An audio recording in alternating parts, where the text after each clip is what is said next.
caixinha de correio foi feita com 2 galões de 5 litros de produto de limpeza. Eu pintei ele, passei 2 mãos de primer e depois tive que pintar com tinta acrílica, porque eu não tinha tinta spray, porque o verdadeiro mesmo é tinta spray. E isso aqui eu escrevi com uma caneta permanente, preta. E essa caixinha, ela é posta numa grade de ferro, assim, numa cerca, né, de ferro ou num portão. Aí é furada aqui assim e botado a abraçadeira de plástico para prender ela, tá? Mas como nós já temos caixinha de correio ali, eu não quis botar uma do lado da outra. Essa é a parte de trás, aonde a gente vai pegar as cartas depois, tá? Então, a gente vai pôr a carta aqui, ó. A gente vai pôr a carta aqui.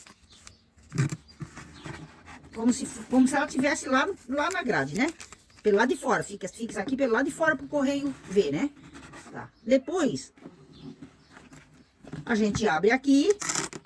A gente botou um velcrozinho ali, né? Ó, a gente abre e pega as cartas que estão aqui dentro.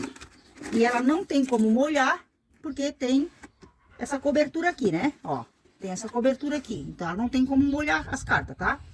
E isso aqui foi um trabalhinho feito pelo meu filho. E eu pintei, tá? Se vocês gostaram da nossa caixinha de correio, vocês se inscrevem no canal, deixa um like e compartilhe com seus amigos, com seus vizinhos e com seus familiares. E ficam todos com a paz do Senhor Jesus Cristo. Amém.